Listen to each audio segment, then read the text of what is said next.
Call to order the Dunn County Facilities Committee at 6 o'clock in room 60 of the Government Center. Call the roll. We are all present. Next on the agenda is approval of the previous meeting minutes. Is there a motion? Supervisor Lyon? Is there a second? Supervisor Bjork? All right, thank you. Is there any discussion? All right. So we have a motion to approve the previous meeting minutes, April 30th, 2025. All in favor, say aye. Aye. Any opposed? All right, so the motion passes. There's no public comment. So we will move on to item 5, which is the Red Cedar Racing Noise Reduction Plan. So if everyone is okay, we're going to ask Mark Thomas from Red Cedar Racing to discuss their plan. Does anyone object? All right. Thank you, Mark.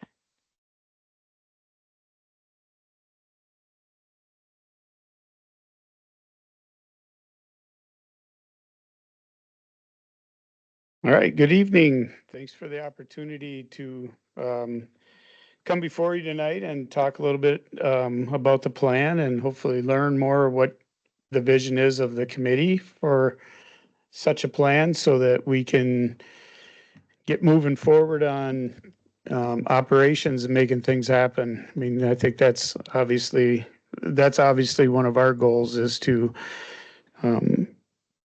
get things moving so that we can try to keep the cost in a position where it's affordable for us. Trying to do something all at once would be very, very difficult financially. It's a lot of money, probably. We're in the searching position right now or place right now as far as what type of materials we're going to be looking at and that kind of thing. So I'll update you on some of that. We are, I have a very crude, I'm guessing for most of you, especially anybody good with art, drawing that I'd be more than happy to pass around as I'm talking. I'm just going to point out the red, try to hold this up, maybe you can see it. There's red dots right here. Those would be posts. We don't know how many yet, but it's just a visual to give you an idea of a preliminary plan of positioning of the equipment. Let's only focus on turn 3. We had a different vision going on in turn 4, but have since learned that one of our options, potential options, is not an option anymore. So I have not updated this with those thoughts yet. So it'll make sense to you here in a few minutes as I continue to talk through it. But would you like me to pass this around, Chair? Okay.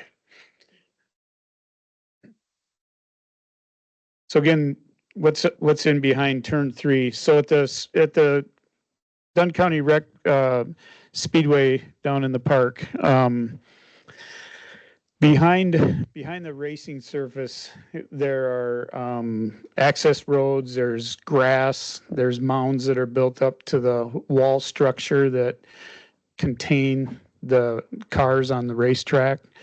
Not all racetracks have walls around their facility, so cars can get launched into interesting places sometimes. They have fencing and stuff, but we're very fortunate and appreciative that we have the wall structure that we have to keep the race cars contained and racing contained, and people not being able to access getting on the track or anything during the event. So then behind it, especially in turns 3 and 4, which is on the west end of the speedway, okay, which is towards the downtown community of Menominee,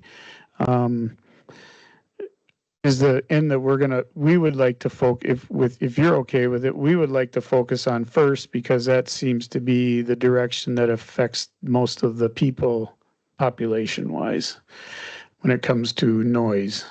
Okay. Um, so that's what we have in the drawing there. With the length of our contract, we would like to do this in phases. It's our vision to do this in phases. So phase one would be a 2-year phase. Um, um, phase one would be a 2-year phase. Phase two would be a 2-year phase. Phase three would be a 2-year phase. Phase four would be a 2-year phase to give us the opportunity to get the materials and get the equipment to get the job done. Okay.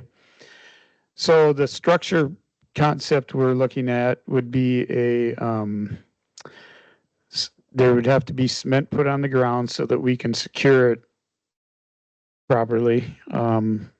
We would use steel posting, okay? And we are looking at the opportunity, currently looking at the opportunity to get our hands on discarded road signs that are out on like the freeway and stuff. Like the DOT takes them off, they serve their purpose. And the reason we're looking at that is that they would not be wooden then, they would then be a structure that's going to last and a structure that we can maintain without being wood. We all know what happens to wood in our weather up here, and that kind of thing. And with especially being wet and dry, the rotting process, and then you also have the issue of it blowing down. It's not very often you see one of the road signs on the freeway blow down. So those are things that we are considering, and I guess we would, be welcome to any directive or direction from this group to help us as far as what you envision the signage to be made of, what materials we would use. So, Does anyone have any thoughts? So the roadsides would be metal, right? correct. Would that just reflect sound? Hopefully back the other direction away from downtown. They could be wood. I mean, that's I guess, I don't know. I was just wondering, is there some absorbing material? Because if we're just bouncing it back and forth, is that, I don't know, or like some kind of berming, or would that absorb some kind of what? like berms or something? Would that yeah, would absorb if it was to the right place, or yeah, I don't know. I was just It curious could. if metal will just exacerbate the problem in a different direction.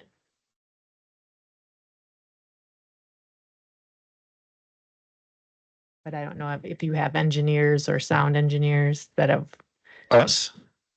like at the racing group. Our sound engineers would be the extent of having persons that handle like this type of sound, microphones or whatever.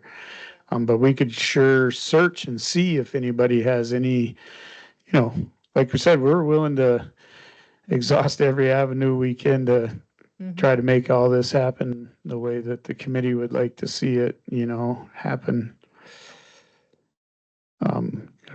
I can certainly get that message out to our group and see if people know, I just aesthetically, I don't know where we're at with the aesthetics, like what people want to see when they're traveling down the streets in town.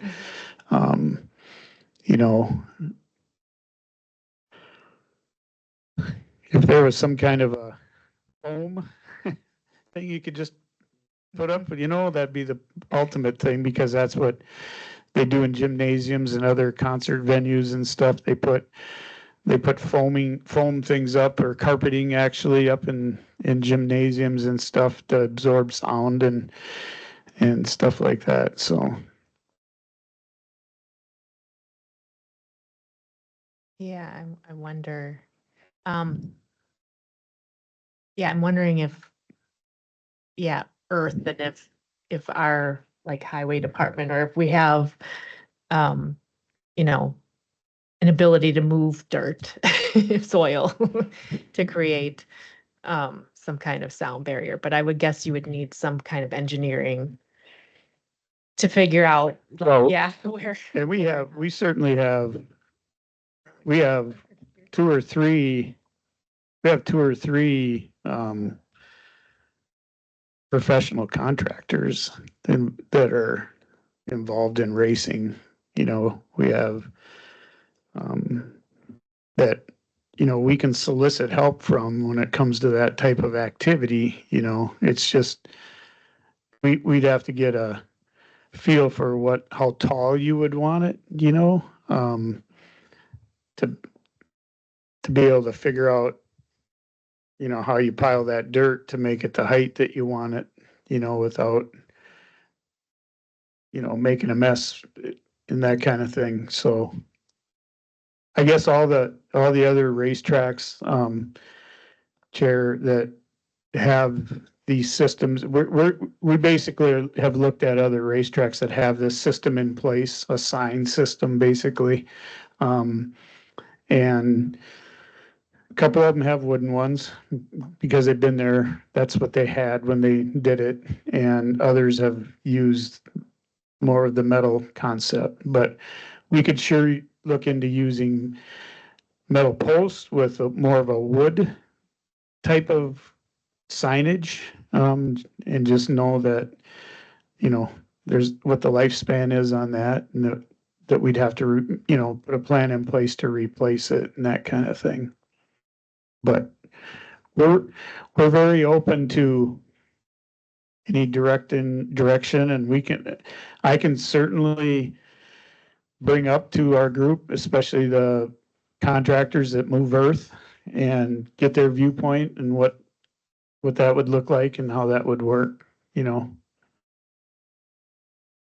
is this setting, That's if you okay. look where the existing wall I'll is forget what I'm now? gonna talk. Mike, You have to put your mic on. People want to know what I have to say. Um, where the existing, the berm is now and the fencing, so this would be how big a space back from the existing? Right. would you So say? probably 5 to 10 feet where the poles would be Yeah. stationed, so it would be fairly close to the racetrack. Right, but, there'd be a space, between the existing racetrack wall and the sound barrier wall. Correct. But it would be placed where it'd be one after the other, if that makes sense to Yeah, you. yeah, Yeah. first one and then the second. So what there is around the turns, Yeah. okay, is there's dirt piled up against a cement wall Right. to help hold the wall in place. Okay, and that dirt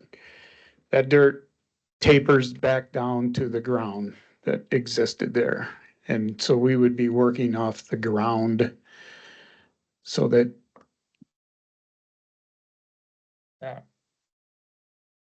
Too bad we weren't doing this when Haas was digging out the hill just to the back towards the fair, where the new development is, because I mean, that was a lot of material that came out of there. right, Some ended up at my place even. And I don't know, you know, I think making a good faith effort to do something is the right thing, and none of us here are engineers as far as what absorbs sounds and how a sound is redirected and that. I mean, that's good questions. But um the it- uh, it's never going to be 100% right. It's just isn't. And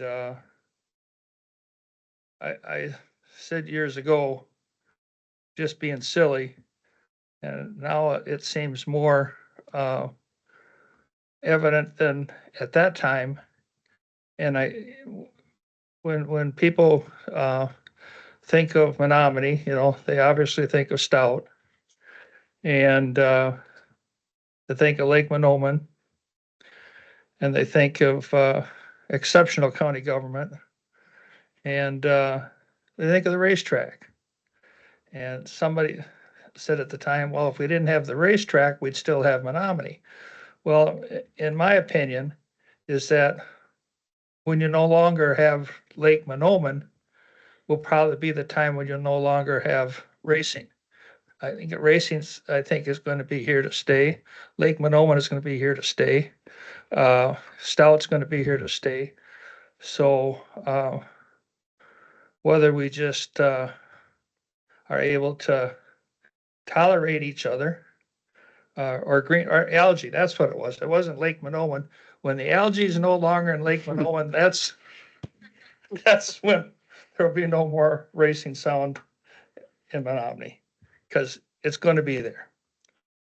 So, and then, facilities has talked also, Mark, about, with the fair and where the horse location is, of even swapping that around. And I think that Scott came up with some plans that were drawn up years ago where the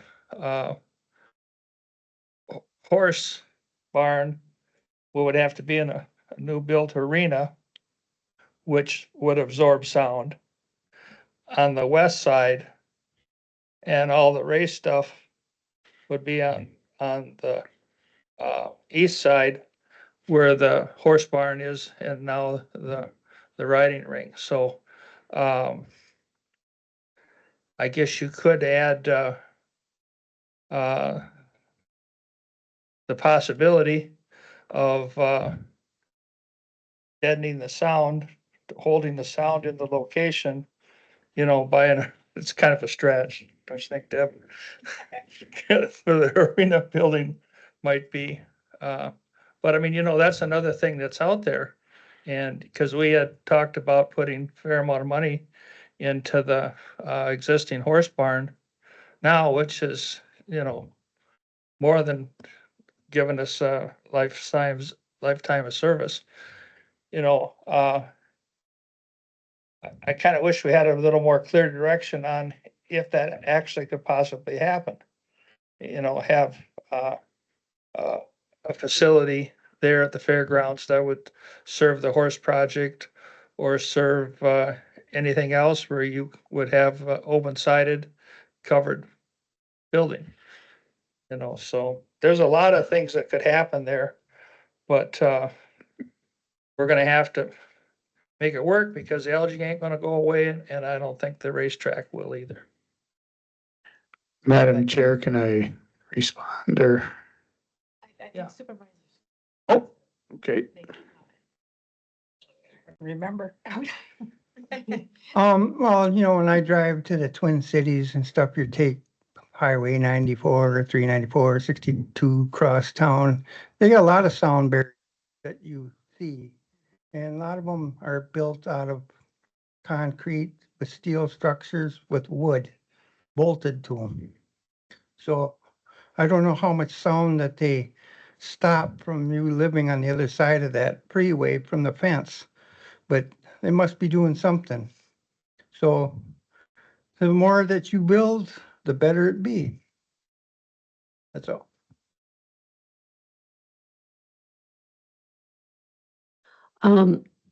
You mentioned, Mark, that you could see if there was a sound engineer that perhaps you could consult about, the direction, maybe somebody who comes to the races when they're in play, or maybe this study has already been done. I don't know about where, you mentioned that downtown, you were thinking about doing it on the west side. So because downtown is that where the most To start with, to start? Yeah, yeah. to start with. Is I mean, that? I think our vision is to get both ends of the racetrack eventually. Mm-hmm. Yep. Okay.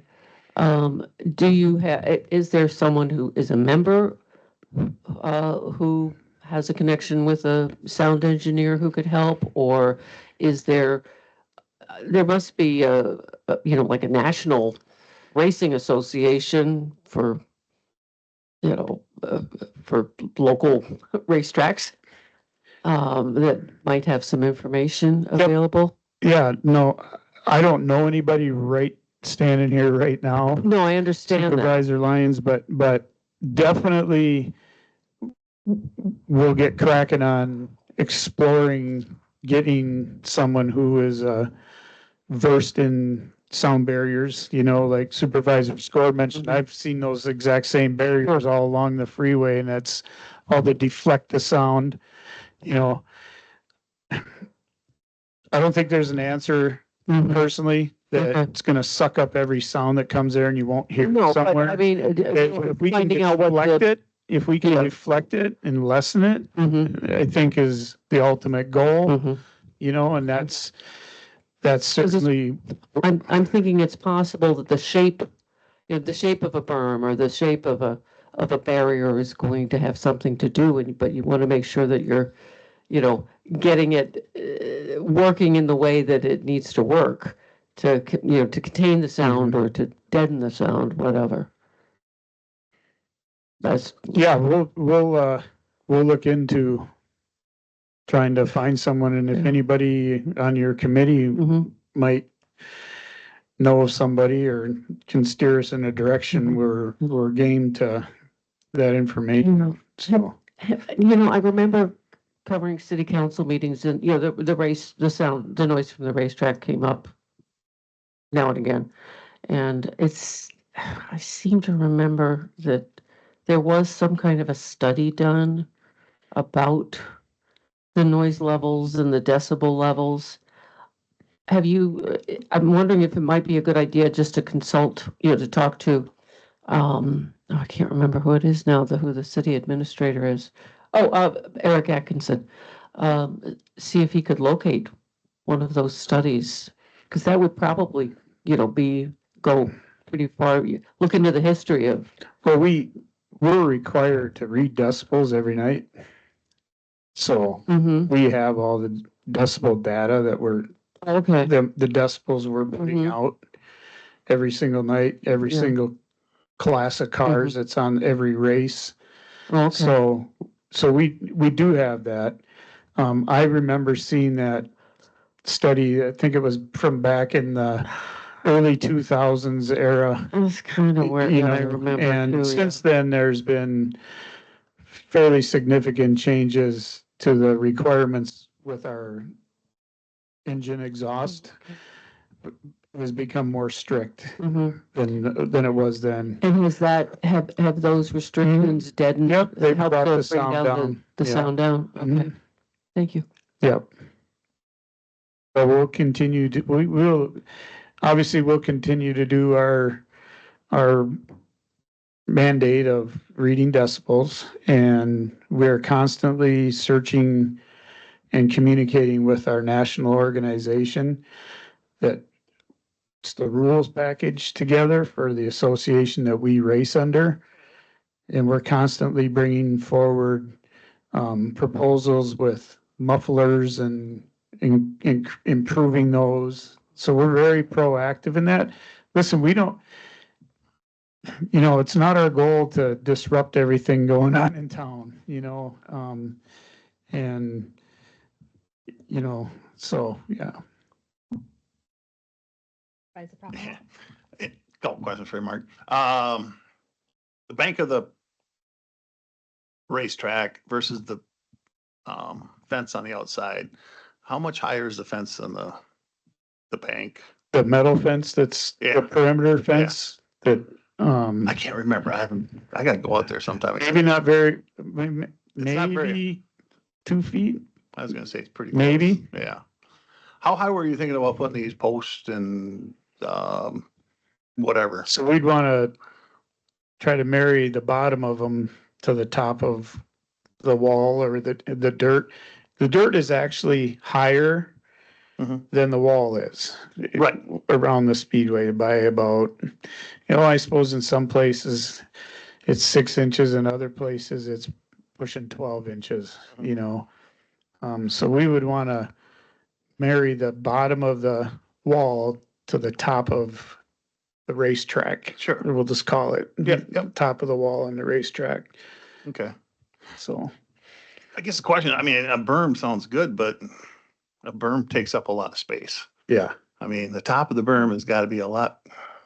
I mean, the bottom of the berm's got to be a lot bigger than the top I of the would- berm.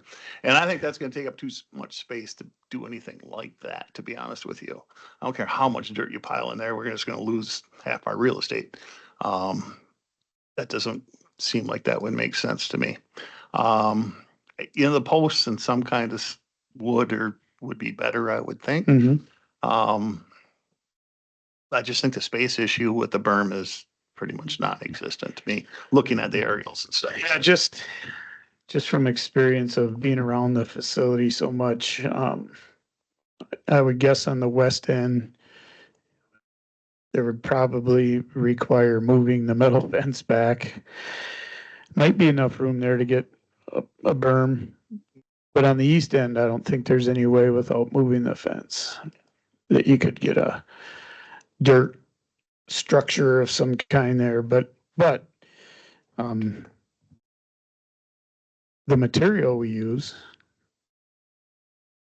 obviously is something that we're wide open to whatever, you know, we can try to make it work, you know, and that's economically feasible, I guess, for everybody. And So I think perhaps we need examples or, you know, of things that have worked at other racetracks. So I don't know, uh, did it reflect using the metal signs at the other places? I would be curious how, I would just think bouncing off of metal is just gonna just reflect it the other direction. That's just my. I will have to explore if metal's been used anywhere. That material came up as a topic of conversation when we were standing in the infield, looking at the facility and talking about it. And one of the people standing there said, "Hey, the state of Wisconsin discards signs. The DOT, in fact, right out in Knapp, at Madison's, they have a few out there.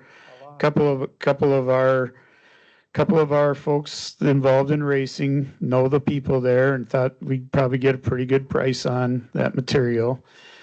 You know, we looked at it as also as an opportunity to put sponsorships on it, on the inside part toward facing the track to be able to try to defer the costs. Hopefully that'll be okay, to help pay for it.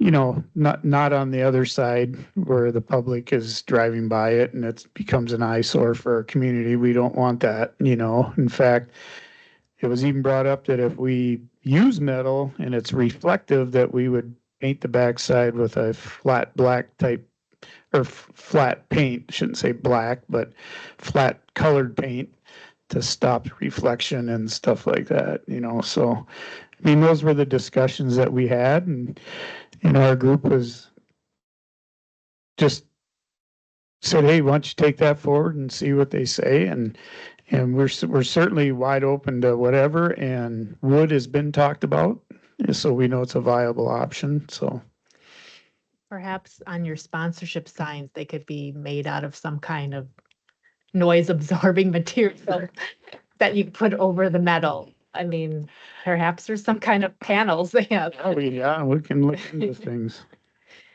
to stop it from bouncing everywhere. Yeah, I don't know if like berms can be placed outside of the fence at strategic places. I've watched an interesting video about a racetrack that did that to stop the noise. So it may be something to Well, think about.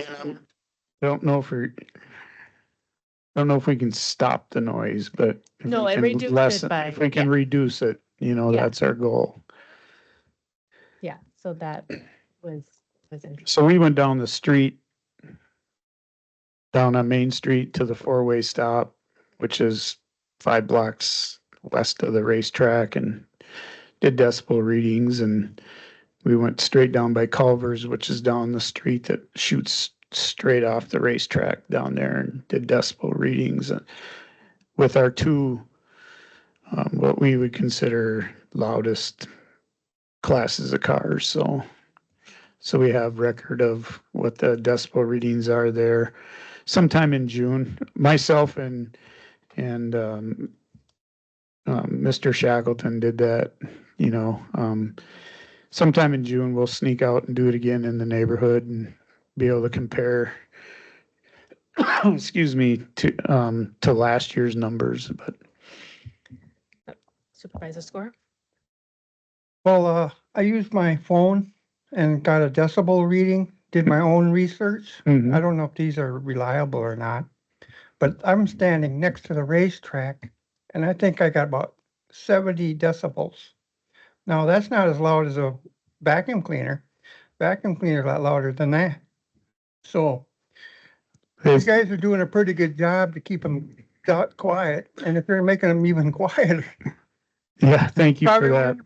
there's a race going on. Yeah, Briggs and Stratton gas engine that's on most Absolutely. mowers is, they say, is 82 to 84 decibels. But that, you know, we get all that, and we're looking at ways to keep trying to improve. So as long as we can, you know, keep searching and get information back as fast as we can, so we can put a plan together, you know, with you. That's our ultimate goal here. Supervisor. Sorry. Would it be possible to dig down farther in your track and then use that dirt to make your berm?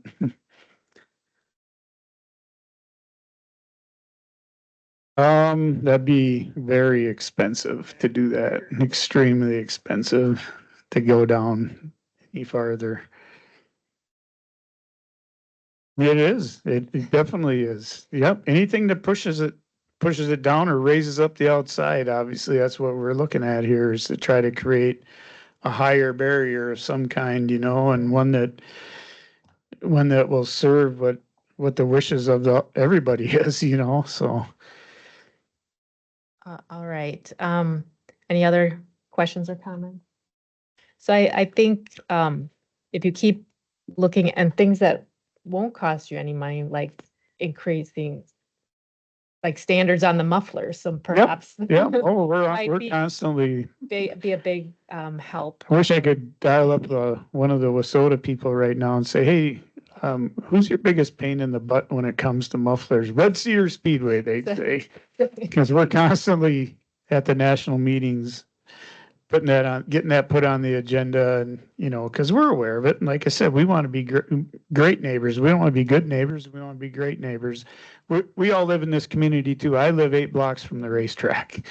Okay. And so, you know, and right underneath where all the airplanes fly and the helicopter comes in and stuff like that. It is what it is, you know, and so I get it. So anything we can do to keep trying to make improvements is our goal and a mission we have as a group. So you can't have stricter standards at your speedway than other racetracks. I'm guessing. Is that true or?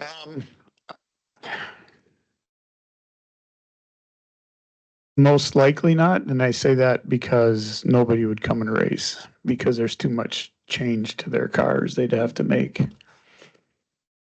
So then, yeah, if you could take a look at maybe some of the Yep. the yep. roadside No, materials. I really like that idea, you know, that's something that Something. it didn't, just went right here, so. Okay. But yeah, I've seen both the stone and the big, I don't know, what are they, probably 10x10s or something, maybe even bigger than that. Stuff, yeah. Those Mhm. along 94 there and stuff from the communities, but So perhaps that, some kind of material like that, that will absorb or might be better. we'll see. Yeah. Yeah, we'll try to search out that And acoustics person and see if we can get some kind of a study done or get some expert advice Mhm. on material and. I do have just a quick question. Um, basically, the big problem with Red Cedar is it's in the middle of town. How many other racetracks are surrounded by communities? Is it common? Rice Lake? Rice Lake Speedway, Okay, Shawano, Oh. Superior's in town, they're at their Okay. fairgrounds. okay, Outagamie is in their okay, so this fairgrounds. is not an uncommon, Alexandria is wonder in town. what kind of, what kind of complaints they get and, how they've dealt with the issue. Um, well, I can speak for a couple of them because when we started the process, we, uh, with the contract, time before this contract, we, we talked to all those speedways and we actually had two of them, Superior, which is Gondik Law Speedway, and, Rice Lake Speedway. When we went to the Wasota meeting, they were on board with us with the muffler change. Okay, so we're out there digging, trying to make things happen, but ultimately, to be flat honest, they don't deal with it. So, Well, thanks for trying to deal with it. oh yeah, yeah, no doubt, no doubt. Yeah. yeah, so next meeting or July, do you think maybe y'all could dig something up and, but What do you want? I would like June, but Okay, I don't know. But yes. end of sooner June the is better. your normal meeting time? Yes, it's Okay. June. Our next meeting is June 25th at 5 PM. That's a Wednesday again? Yes, Okay. the fourth Wednesday. Um, So yeah, if you could look into materials and okay. Yep. see. That would be great. Thank you so much for your time. Right. Oh, yep, Larry York. At that time, when you get together, I would like to know what the cost might be to, um, what it would cost to use the highway signs versus the concrete pillars and wood. Okay. Because, I think that's gonna be a big factor. Because, I just, and maybe there's even a source of, um, when highway departments, federal, do changes on their highway, maybe there's a vendor that buys up all the old stuff, just hoping somebody like Mark Red Cedar Speedway comes along. I mean, you just never know, but that would kind of give us a ballpark figure because, if you can't require something that, financially won't work, but, until you got the numbers, but Mhm. but I think it's real interesting and it's just like, everything else. Uh, we have people that really like tractor pulls and we really have people that like cow shows. And we really have people that like bookstores and, somehow we just gotta sit around the table and figure out how to Yep. Yep. do this stuff. Thanks. All right. Thank you, and you can head out, sorry. Sorry about the length. All right, so we'll move on to number 6. the A, which is the Fair and Fair Board report. Good evening. I got lots of stuff to tell you guys tonight. Give that to Larry. Um, in 57 days, the 2025 fair will will be here. So, it's coming way too fast. So anyway, I did pass out a schedule, but I've read this schedule and I've looked at this and proofed it and showed it to the rest of the board and found an error on it. So don't share it with too many people. There's on Friday Friday, I think it's the Menominee Saddle Club performance. They will not be, Menominee Saddle Club is not performing at the fair. So you can just cross that line off. So I can't remember what date it is. The 25th. 25th. So you can cross that one off. So there's the new one's already out on the website in that hour. I noticed it when I got here. So in that hour that we had, I already updated it and put the new one out. I have my judges, 80% are all confirmed and I'm doing follow-up calls on the rest of them that haven't came in. We should be fine though with what we have. Fair entry opened this afternoon for entries for both open class and the junior division. We're doing a planter container contest for the clubs in hopes to getting some more flowers and some decorations around the grounds to make it nice to look at. So if it works out really great, then we'll open that up next year, possibly to the general public to do that. I'm also working and sending this out to the rest of the board because we need to make some legislature calls to our representatives and our senators.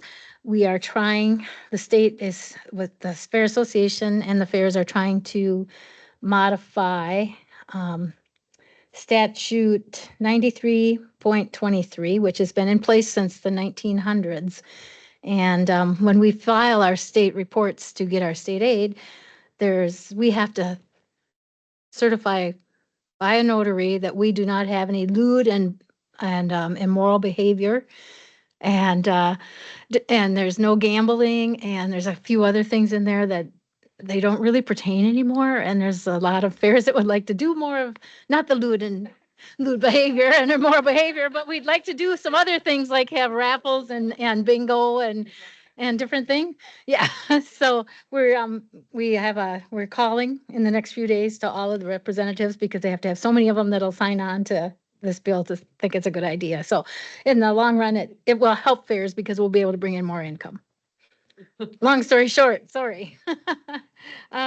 So if anybody else on this committee would like to make calls, I'll forward you the information. And I was also successful in getting 2 grants. So we'll probably most likely have to have a budget adjustment for next month on the agenda.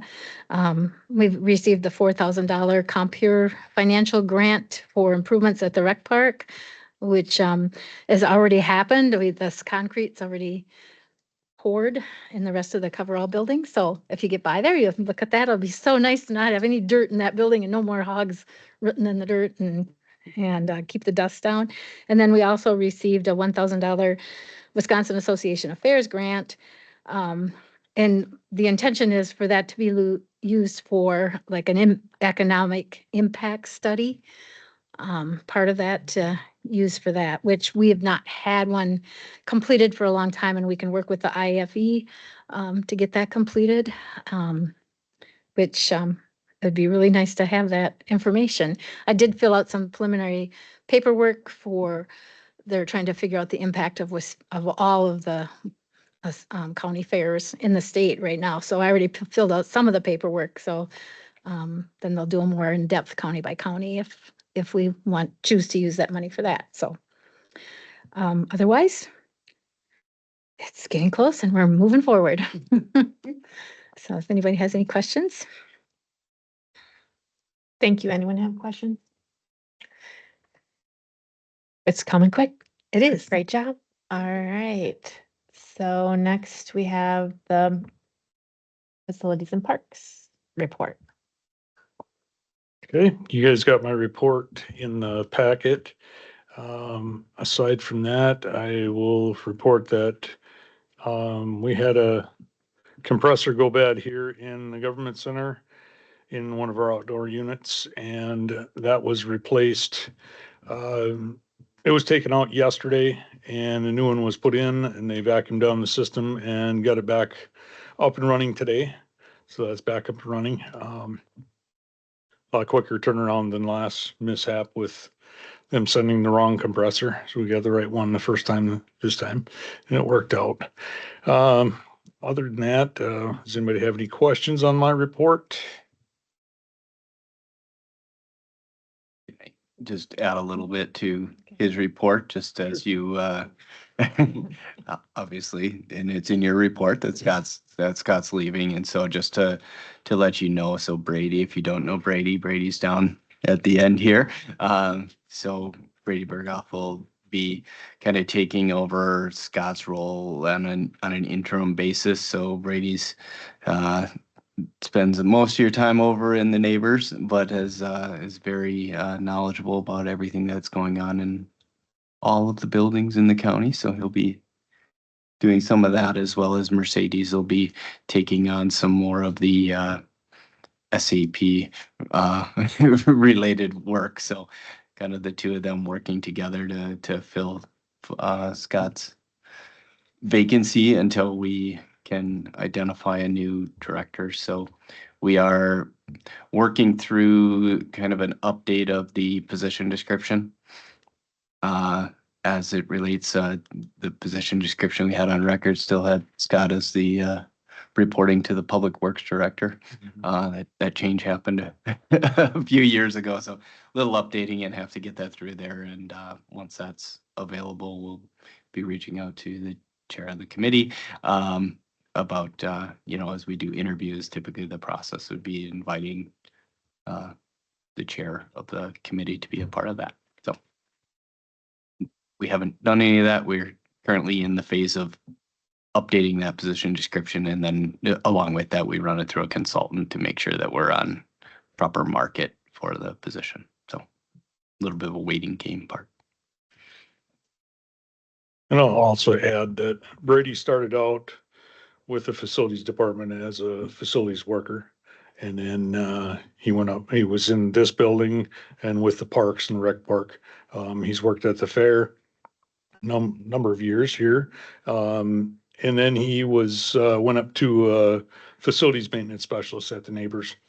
And he also has done a fair amount of work over at Judicial Center. So he knows the county pretty well. He knows the HVAC systems, that stuff. He's been doing all the repairs on the heat pumps over at the Neighbors.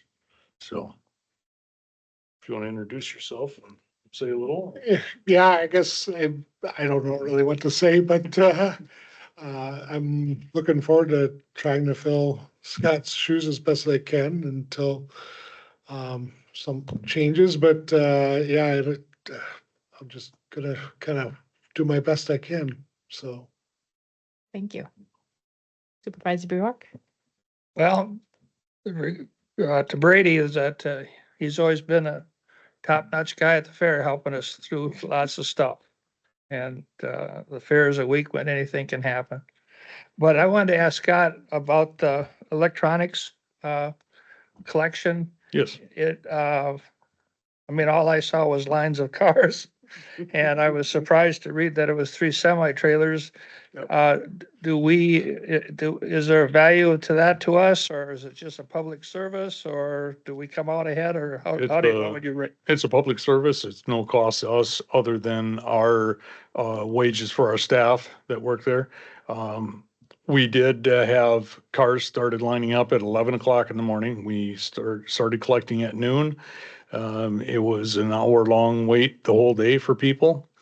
We had the company, Dynamic is the company that takes the electronics, collects them.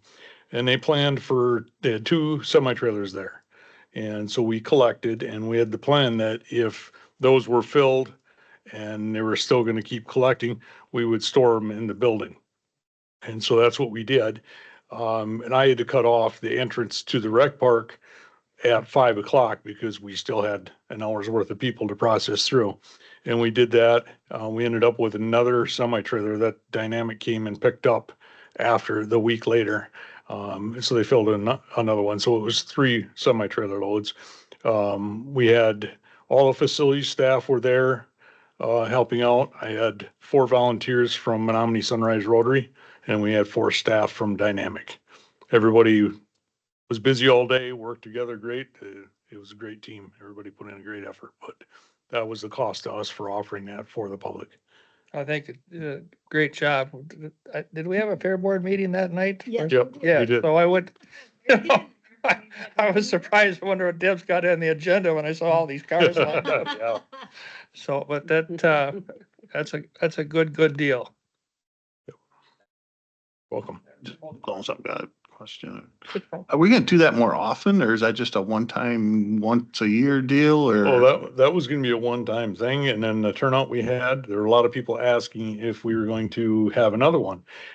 So I started a conversation with Dynamic about, planning another one. Okay, So I'll give the information over to Brady and he'll continue the discussion and hopefully we can plan another one for the fall and that's people. what I was Yeah. wondering, because there's been a lot of people that said, we couldn't Yep. make it that day. Yep, And it's Yeah. like, God, maybe we should have that. yeah. And if it really doesn't cost much, I think we should have it more than And once. as long as it doesn't cost, Right. for the electronics, Yeah, yeah. Okay, makes sense to have one okay, for people. thanks. Any other questions? All right, thank you. Item 7, so approval of the type of HVAC system for the Judicial Center, geothermal or traditional boiler.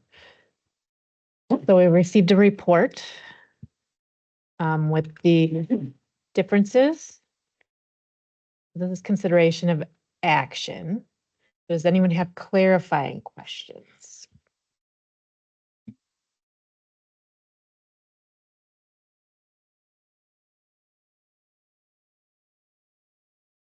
Are you sure? So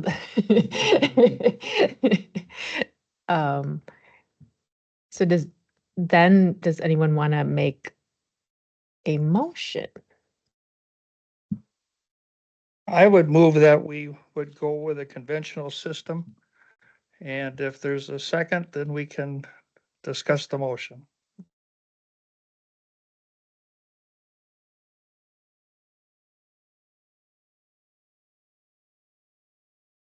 All right, so is there discussion about the motion? Well, I guess, if I made the motion, I must have some ideas about it. And, I don't find anything particularly wrong with geothermal. In fact, it makes a lot of sense. We've had success with it. But, I'm kind of a dollars and cents guy when it comes to county government. And if we're talking about, millions of dollars in difference, I think we have to try to save money where we can. We're facilities people also includes highway shop. And that's just around the corner. And, the system that we have had for, what is it, is it been 20 years at Judicial Center? Okay. 25? Well, anyway, it doesn't make any difference. All I'm saying is that, things wear down, things wear out. And, when you tell me that geothermal is gonna go 50 years plus, the first thing I say is, number one, I'm not gonna be here in 50 years. And the number two thing I say is that, maybe after 20 years, there's been an improvements in something that might be a better time to do something. And you might have, I hate tying the hands for people that are going to get elected to Dunn County government for the next 50 years, that this is the system that we decided on. And all I can do is take you back to the discussion we had on Wilson Street, whether we were going to stay there or not. And I looked at the people that were on the board at that time that I knew, and I thought that these are pretty thoughtful gentlemen, and they had made a decision at that time that this was the best thing for Dunn County. And but it turned out not being the best thing for Dunn County as things evolved. And a new group of people come in and they make a change. And so I'm serious when I say I don't want to tie the hands of future people that would be elected to the board. So between that and the, the difference in cost, and with the idea that the highway shop is just down, every million you spend more on this is a million you got to spend less on that highway shop. So highway shop, tie in the hands of future supervisors, and certainly the opportunity that technology is going to change in 20 years, and let's just hire what we need, and then the payback thing with the 2 years, 2 million, all that kind of stuff. Spread out that payment a little bit and not having to borrow all that upfront money. And as in the Virgie contract, I think when they used really good tape measures, that they didn't really have the space they needed to do their job. But they said, well, no problem, we can fix that, but we just gotta spend another $5 million to enhance the space. Now, maybe I'm wrong on that, but the technician that contacted me in January said that when this comes right down to it, with a configuration between the jail and the courts justice center, that there may be, and there was, a limit of space to make everything fit together. And natural gas is as cheap an energy as you're gonna find. So I think we should be conservative on the dollars that we spend, and that's why I made the motion to go with a conventional system. Supervisor Prochnow? Okay, a lot of questions, but anyway, when I look on those prices, 5 to 8 for the traditional, so that's basically replacing what we have now with just what, new electronics or what? That's actually replacing all of the controls, the electronic parts, replacing the two boilers with updated new hydronic boilers. The existing boilers that are there right now are high pressure steam ones that were flooded and converted to hydronic. And then replacing with a chiller that is essentially the same as what is there. And then you would be replacing your air handler units. You'd be replacing all your VAV boxes that are out at the, that serve your rooms. So it'd be all thermostats, all controls, all that. So Okay. So according to this, the geothermal is only like $1 million more? Is that like all the wells, all the hookups, new boilers, whatever they need? Is that what that number means? Yeah, that's looking at, the well field and then piped into the building. And then, new piping through the building, new air handlers, backup boilers as needed. You wouldn't have a chiller in there. You wouldn't have the big boilers. You'd have smaller, lot smaller condensing boilers in place as a backup or to supplement your geo system. They're gonna be gas boilers or electric boilers That would be a gas boiler. for It'd the be a natural small, gas? that's what we have here is a small natural gas boiler to supplement. Okay, And this system, the gas boiler hardly runs. right. Energy savings says 30 to 40. 30 to 40% of what? We've never seen a number that this is what our energy costs are out here. 30% of savings of no number seems kind of hard to kind of put Sure. So. how the differences would be. So compared to what what you're paying for right now, you're at Judicial Center, you're paying for electricity and gas. Right. So first thing a geothermal system will do is cut your gas down. You'll have savings in gas, Hmm. which then it's gonna increase your electrical costs Mhm. somewhat. But putting in all the new equipment is more efficient than a lot of this old equipment that is there that is 27 years old. So throwing a number out there, I don't know off the top of my head right now what we're paying a year. We had these figures at one point. But I don't know what the exact figures, but 30 to 40% less than that. I'm looking at, there's times when there's natural gas bill for over at Judicial Center where it's $7,000 For the month. for a month. Mhm. Yeah. Cause you have the jail and you have the rest of the Judicial Center, all that, cause Mm-hmm. you know, you got your natural gas on other places there too. And then your electrical is up there quite a bit for that building as well. The electrical has been cut back down with converting with LED light fixtures and stuff like that, but it's a 24-hour facility for the jail. Mhm. So you're running lights all the time. So you're gonna have that. So that 30 to 40% is an actual number from the Verigy contract. My computer died.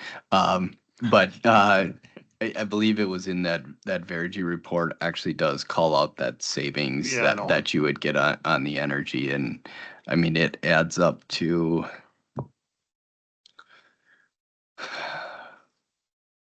I don't want to guess the No, I number. know. But that is the kind of that real number over the lifespan.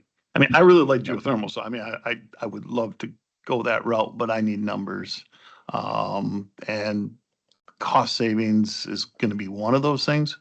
I mean, what are the cost savings of just getting a brand new traditional system? Obviously, that's gonna be more efficient than what we're running at this time.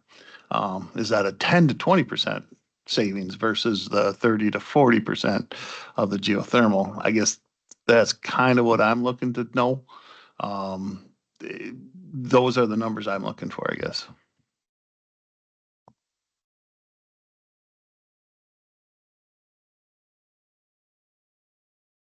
So Friday's meeting might be longer.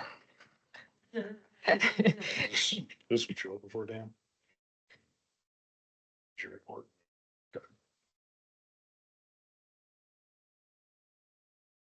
Yeah, so the energy savings that was assumed for just a geothermal system for in the Verigy project was $3.2 million over a 20-year lifespan. Right. So certainly there will be efficiency between a new system and a 20-year-old one. I don't know that number. I don't know that that's something that we can get too easily. But so I don't know if I were to throw out a number, I'd say it's maybe $1 million over a 20-year lifespan in that one. So you'd be talking about maybe a $2 million delta. I would argue that'd be conservative, but I don't. That I'm purely guessing numbers at that point. So. So, maintenance costs between like judicial and the geothermal, would there be savings there? Or just replacing the traditional would save us on maintenance? Or, I don't know, is it take less to maintain geothermal versus traditional? The geothermal does take less maintenance. So there'd be a savings there. The other thing I wanted to point out about a traditional system, the way Judicial Center is set up right now, your traditional system is boilers that run and then a chiller. I'm talking in summertime. You have your boilers that are heating and you have your chiller that's cooling. All summer long, they're fighting each other to maintain that temperature in a room. So it seems kind of weird that you have your boilers running all summer, but that's the way that system is. If you could shut down the boilers, you'd be saving lots of money on gas all summer long. But unfortunately, the way this system is set up, you have to have the boilers running heating and the chiller has to run cooling, and they're constantly fighting each other, battling. With a geothermal system, you do have something like that, but it has to do with the reversing of the refrigerant in the system. So you're able to heat and cool, but it's way more efficient than what the boilers and the chiller are. Is there a traditional system that doesn't fight with itself with boilers and chillers? I mean, I they don't newer. I don't know of one. I have not experienced one. The old system at the old government center downtown on Wilson Avenue, that one had the same way. The boilers ran 24/7, 365. And in the summertime, you had the chiller running and you had the boilers running, fighting each other. It's a dual temp system. And at that time, they thought that was great. In the late 90s, that was the best thing they offered.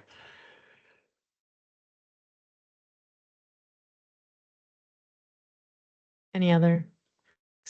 Supervisor Bjork? Well, I heard Scott discuss this, previously on the two systems fighting each other. And I thought maybe at this meeting, we'd at least have somebody who is in the business, that's heating and cooling contractor that says, I know when they come to your house and they want to put in a new furnace, they say, oh, your old piece of junk is 20 some years old, but this new thing we're going to sell you has got 90% efficiency. So we're talking about spending millions of dollars, and we can't have either a company engineer or I mean, you're all looking at Larry Bjork. He doesn't know what the hell's going on. But I mean, I look around the table, I don't see anybody else either that knows what the hell's going on, what the heck's going on, as far as what the new system does compared to the old system. And that brought me back to my first point, where 20 years from now, 20 years from now, we might be looking at something completely different as far as able to do this. But I feel inadequate because I don't have somebody in the business telling me we can provide you this to replace what you've got, and this is what will happen.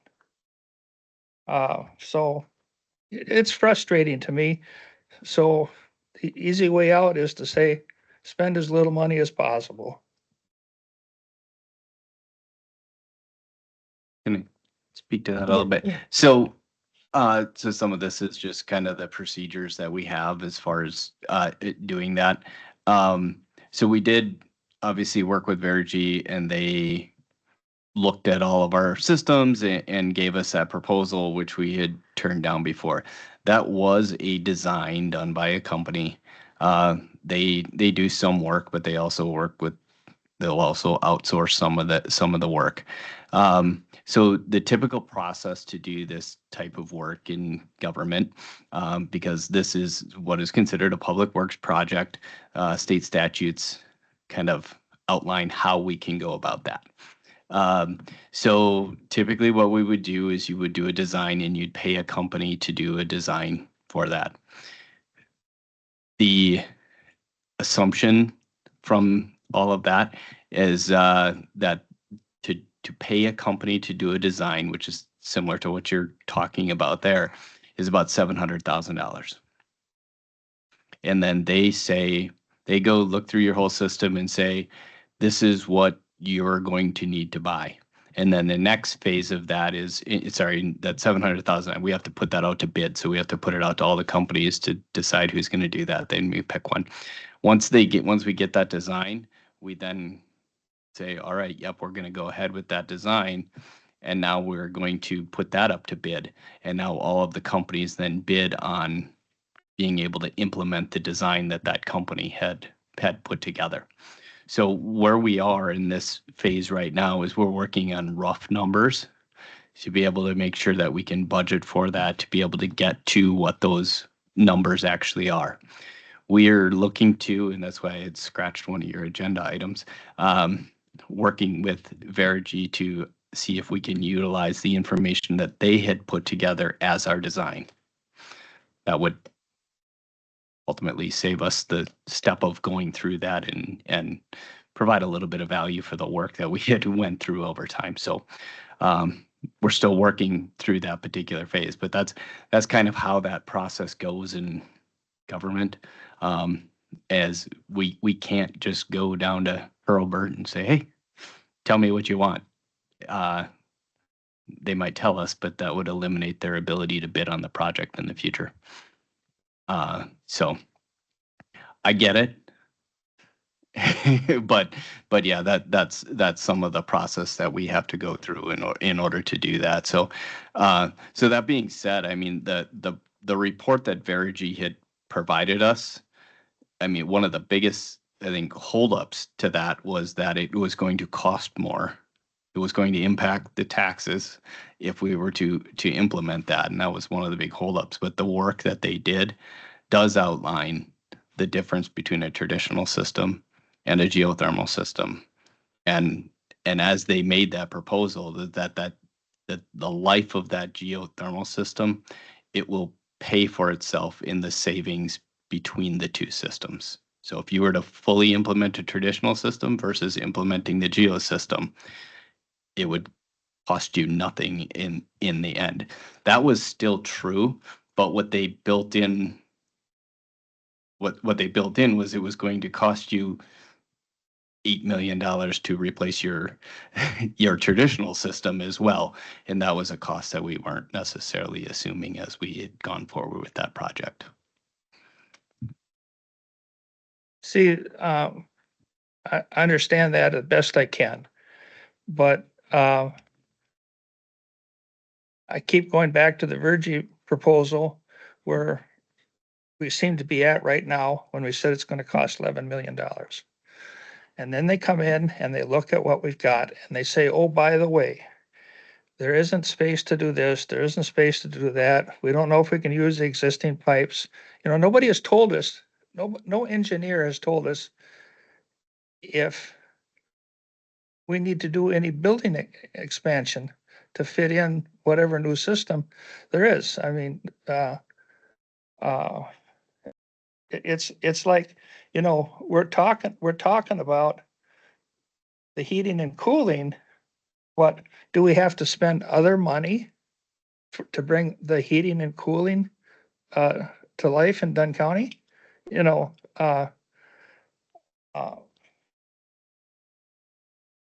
so you know, so I wish I felt better about one or the other than dollars and cents. And we have other projects that we want to take care of. I just wish I knew that what's there now can be replaced with what is there, or do we have to go deeper into the taxpayer's pocket and pull out more money so that the preferred system will work? I can speak to that. So I don't know what information you were given about not being enough space. But there was no talk of expanding onto the building. The building was going to be exactly the same way it is. They were just going to bring the geo pipes to the building, and they were going to eliminate the chiller and the boilers. They were going to use that space for equipment, and then all of the heat pumps would be put out at the offices above the ceiling. The issue came in with replacing piping is because you start looking at how you're going to transition from one system to the other. And if they put in the new piping, it makes an easier transition.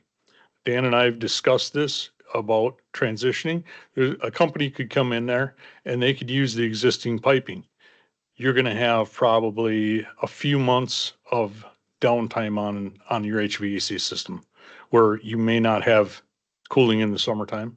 You may not have heating in the cooler fall time or springtime. But that was, what it comes down to is the timing of it, if you're gonna use the existing piping to save money. Then it goes back to my question about Virgie. When they came in and did their final measurements and final studies, they says, oh, by the way, it's gonna cost you $5 million more. What was that $5 million for? That was replacing piping. They wanted to, when it came down to it, It was 2 million. 2 million. When it Yeah. came down to it at the end, Verigy their proposal was Wait a minute. to wait a minute, replace. No, wait a minute. It went from 11 million to 16, didn't it? The report that you have, that additional money in there was essentially that went over 11 was the interest on the loan. So yeah, it said their proposal came in at 11. What had happened was the cost of the geothermal system ultimately went from like 7 million to 9 million.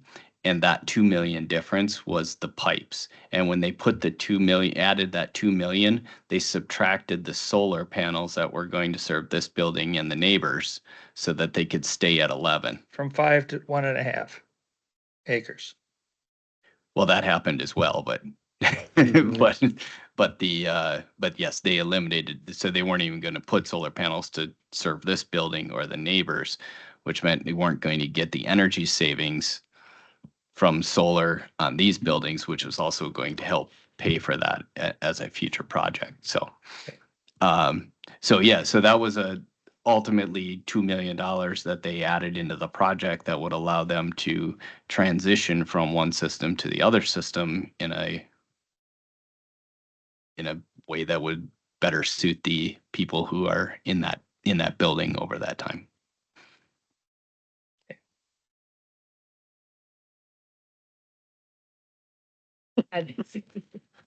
Okay, and this geothermal here, it says 9.5 is what you're anticipating borrowing. And then you said there's like a $2 million credit for rebates. Is that 9.5 minus the 2.2 million, or is it 9.5 plus the 2 million and then we go down to 9.5? The 9.5 is the total cost to do it. So if we were to get a $2 million rebate, that would bring it down to 7.5 roughly. Yeah. Okay. Yep. I don't know, I'm still struggling with the 40%. I mean, that must be our electric bills around 35,000 a month out there. Does that sound about right?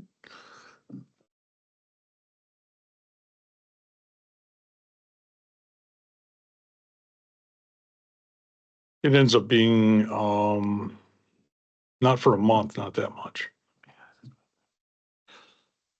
Okay, I'd have to look it up quick.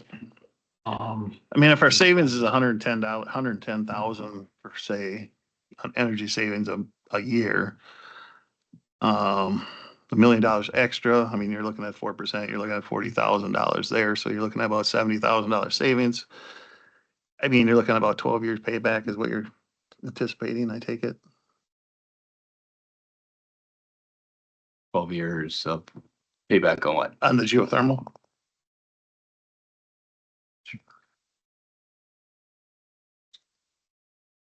If we achieve that savings of energy, I guess.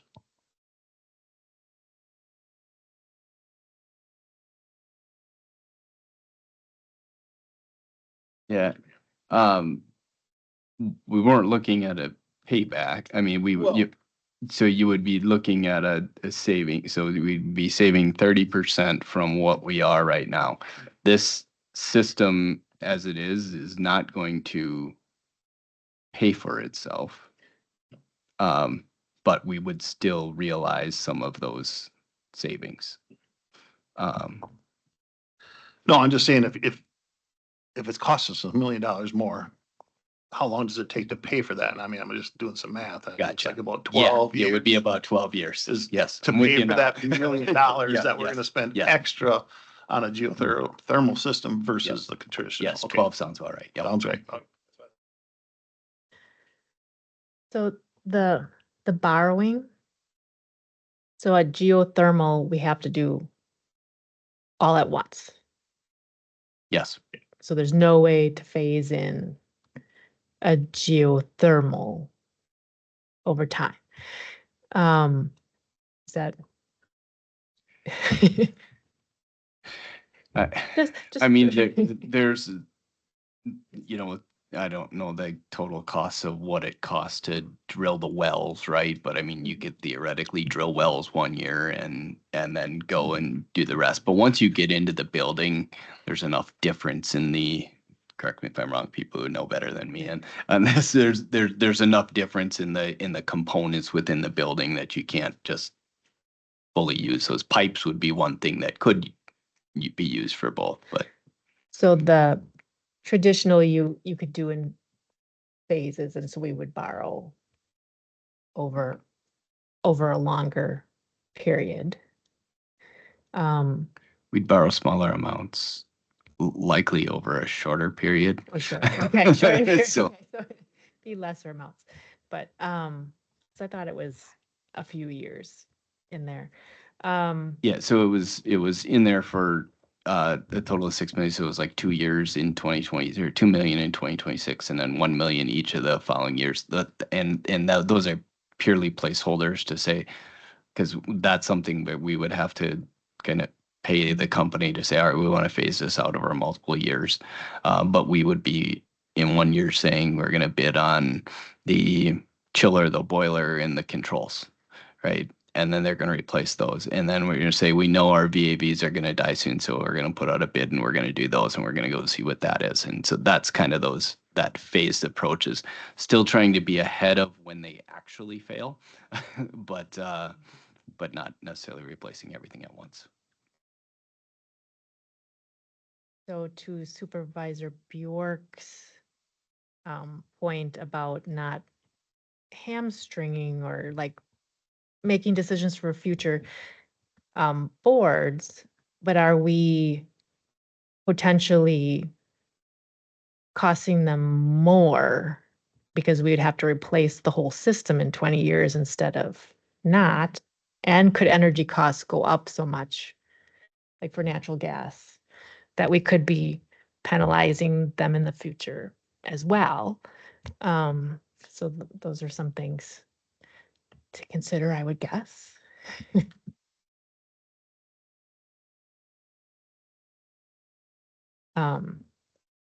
And if we could get, if we knew for certain that we could get that 2 million, that would also be less than a traditional system in the current.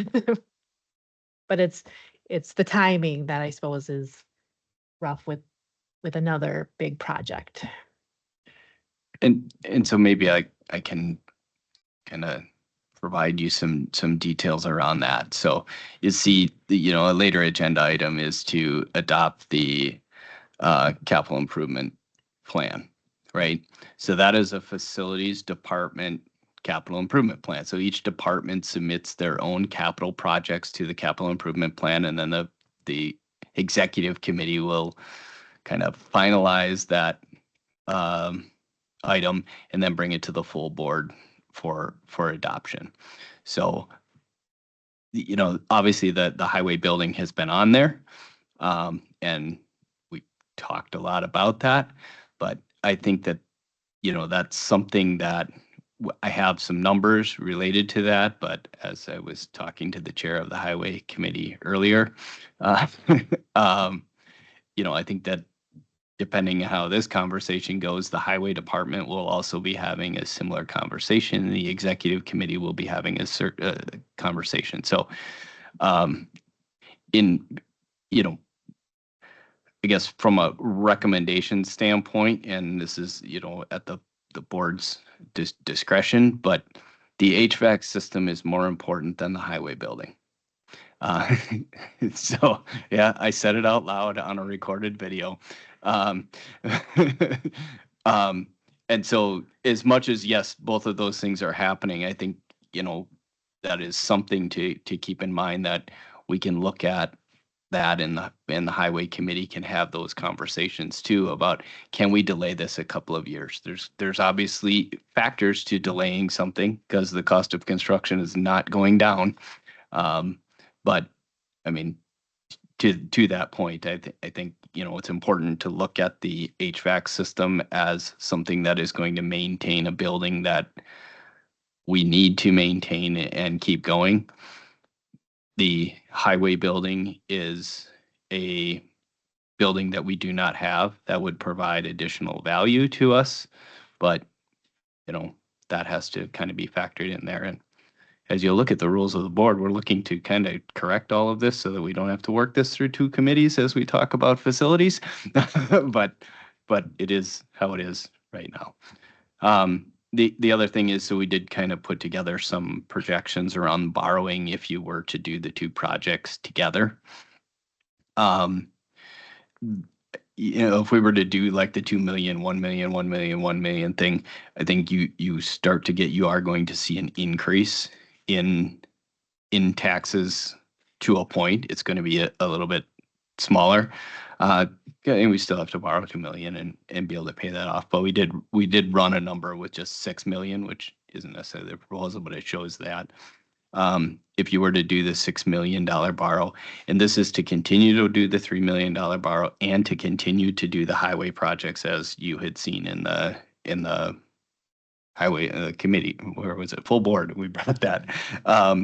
You'd be looking at about a $500,000 increase to the debt levy on an annual basis, and this is over 20 years, which amounts to about $10 for $100,000 house. Equalized value. You know what? I actually wrote that down. I got to remember to say equalized value when Randy is here. So a house with $100,000 value, equalized value, would be looking at a $10. So you look at that over time. The $9.5 million borrow, same situation as you continue to do the highway department or the highway project and all of that. You're looking at $13 per $100,000. So you got about a $3 per 100,000. Obviously, the $100,000 house doesn't exist, but gives us a nice starting spot for math. Now, there's also certain things where if you take that highway and you delay it till like 2030, I think it's like 2032 or something like that, you start to see the end of one of our debt kind of drops off, where it's something that you can fit it in there and it doesn't have quite that impact. So there's a lot of kind of work and thought to be done as it relates to that. But I guess as you're making that decision, I just want you to say the highway is kind of its own thing. In my opinion, we should really focus on what's the right decision here, and then we can put the highway building back on the highway committee to wrestle with that decision.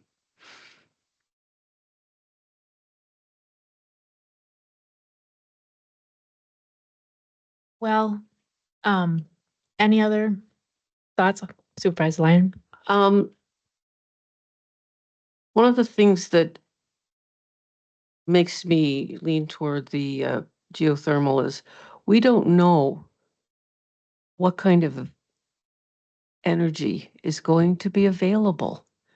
Are we going to run out of gas? Are we going to run out of oil? The projections say that we will. And I have a real problem with using what a traditional system takes when a geothermal doesn't. You know, or the costs are so much less and the usage is so much less. And, you know, there are incentives to reduce our carbon footprint. That's all I wanted to say.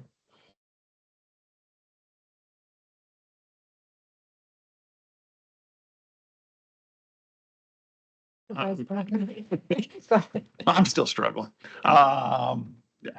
So the system we have now is very electric dominant. I mean, is that the electric must be cooling this the whole time? Natural gas is the low part of the cost. I was thinking it's the exact opposite. That's what's kind of throwing me for a loop here.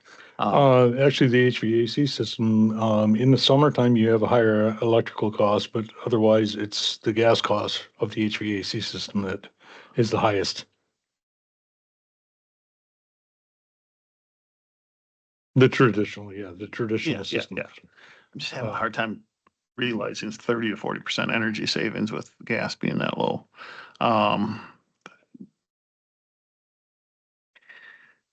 Okay, I don't know.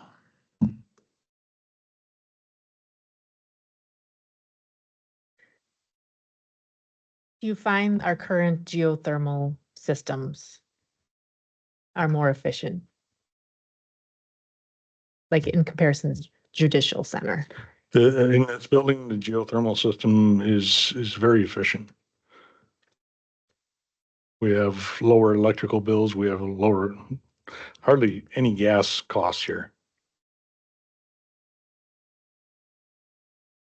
So there's potential that the geothermal system could actually cost us less than a traditional.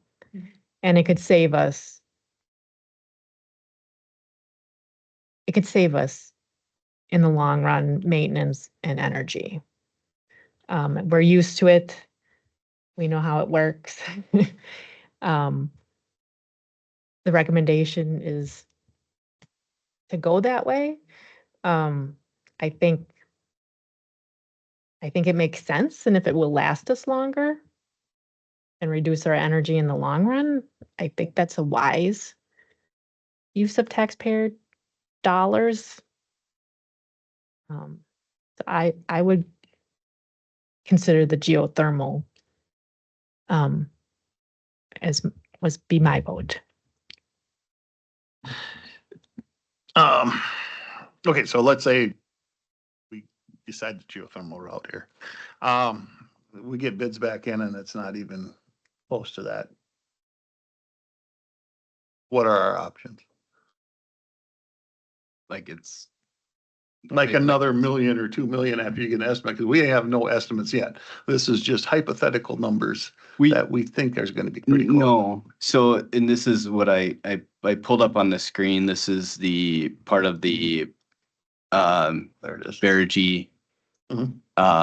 contract, and I know it's really long and everything, but if you ever wanted to find a page to look at, this is the one.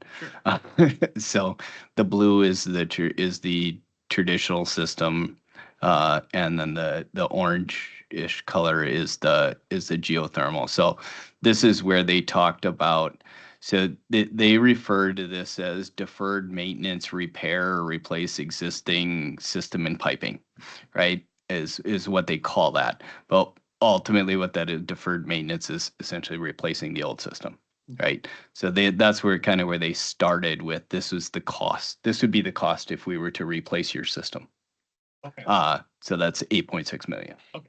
Right? And then this 9.2 is the cost of putting in the geothermal system, right? So that's kind of where they started. And then this thing kind of all drops down. This is where your IRA incentive. So this is $2.5 million for the Inflation Reduction Act. So you subtract that out, and then you get these kind of a cost there. And then this next section kind of goes into the life expectancy of when we're going to have to replace certain components of the system, right? So boilers of a 3-year life cycle, and they kind of put in this cost here and how that's going to cost. This thing isn't updating on me here. Come on. Come on, zoom in.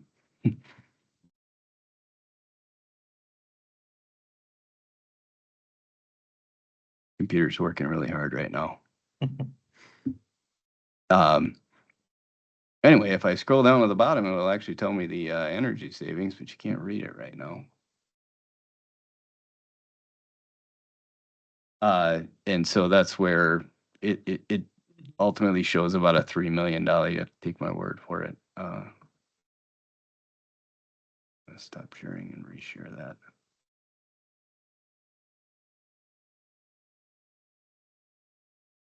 And that was just geothermal, then not the solar, right? That's what Yeah, that particular area is just geothermal. Yeah, so the additional, because that was an $11 million or $11.2 million project. The rest of that was the cost of the solar. So, okay.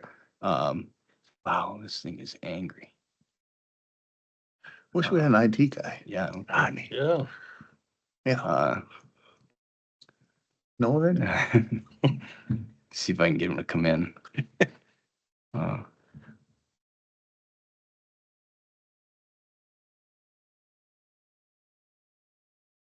It looks like it says, that the traditional would cost us 237,743 a year. And the geothermal would be 120,696 a year. what's that again? Looks like their projected utility cost for traditional is 237,743 per year.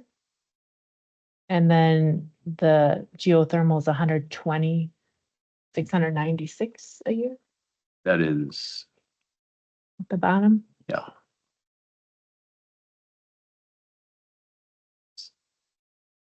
Do you deal with this computer? That doesn't seem quite, It looks fine for me. that doesn't seem quite possible. No? Well, 240,000 would be.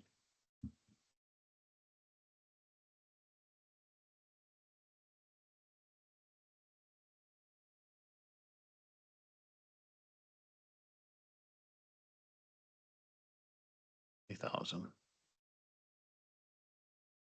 So that'd be a lot cheaper than what we're paying now. Yeah, so Okay. here's the, those utility costs right here, so. So yeah, you're looking at about $100,000 on an annual basis difference. Well, I came up with 110, so yeah. Yep. And so then you factor all that in, and that's where they also included, so this particular cost right here, this 4 million versus 710,000, Mhm. right? That's really the replacement of all of those components. Some of the larger ones being this replaces fluid air cooler, and the biggest one are these VAV boxes, which are $2.4 million. And that's over a 20-year period? Yeah, so this Okay, is a okay. 20-year life on those Okay, things. So okay, perfect. I would say it's, Okay. you know, theoretically, they're kind of throwing that in at the end, Hmm. but that Okay. is something that wouldn't need to be replaced. So that's Right. kind of, as you break down, was to go through the Vergy proposal, right? It's all there. It's a matter of, it didn't pay for itself in a way that was going to not impact taxes. Right. No, that helps a lot. Um, Thanks. and- Appreciate that. That Yep. makes it at least broken down a lot easier to understand.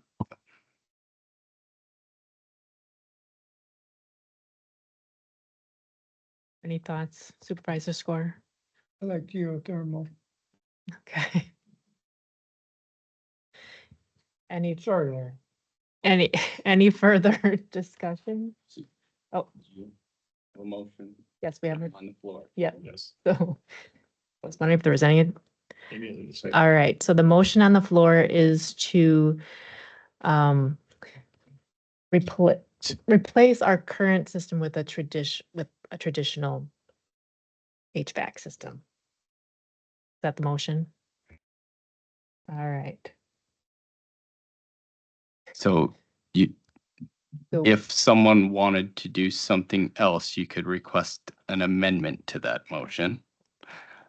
Or you would vote Okay. on this, and if you vote it down, then we're done talking about that agenda item. Oh, so we can't. I guess you Oh. could. I mean, typically you wouldn't.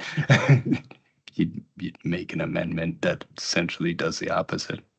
Oh. Oh, interesting. Okay, so that's a twist. Yeah, I didn't know that discussion was done.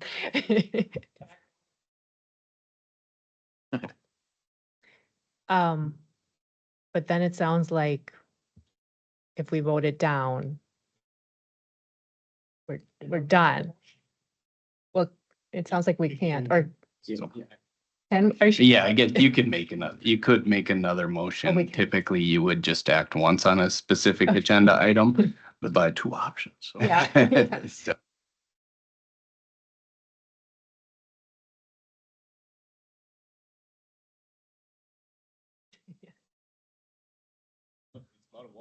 Yeah. I suppose.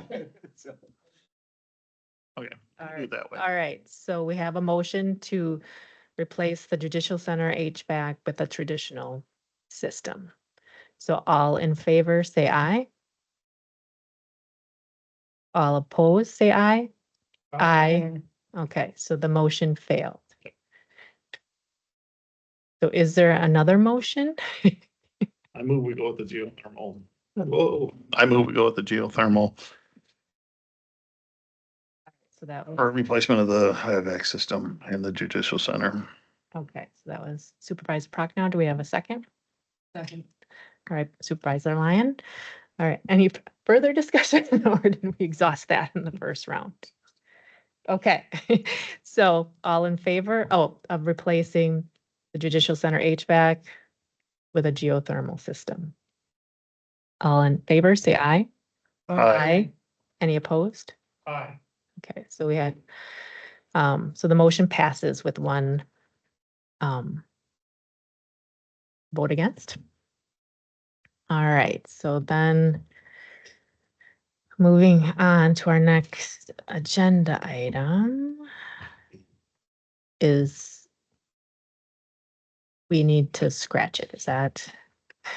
Yeah, so So- A can be scratched, 8A. and that was, as I was talking about the design, we're kind of still working with Verigy to be able to avoid that. If we weren't able to do the design and we were to have to pay for it, that's how, that's why that existed. So that's all Okay. things that are happening in short succession. Okay, So this next agenda item is related to, so now you've kind of given Direction. us direction. This one is updating that capital improvement plan so that we can get that to the full board based on the budget calendar. It was supposed to be there last week. okay, so 8B, so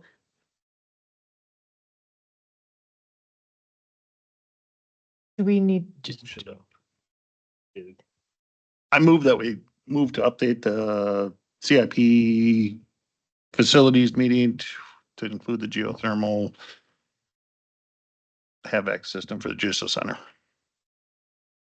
we need numbers or any, we don't? Okay, so is there a second? Supervisor Lyon? All right, any discussion? Because we already have capital of 11 million in the plan. No, That's this year. that's this year. Okay. So we're talking about 26. Okay, so we have to move it a year out. Okay. Any other questions?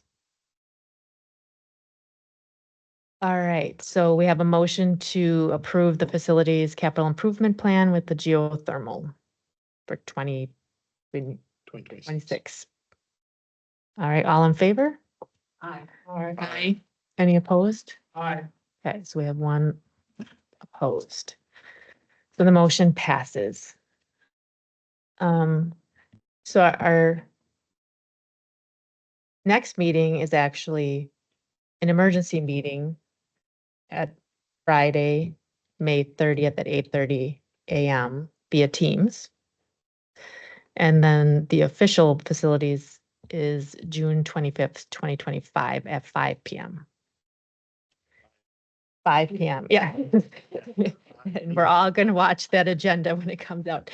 And I wanted to thank Scott for your service to the county and for the facilities committee. Done a great job and helped us out a lot. So thank you. Thanks a lot. Welcome. All right. So then we are adjourned. Thank you all.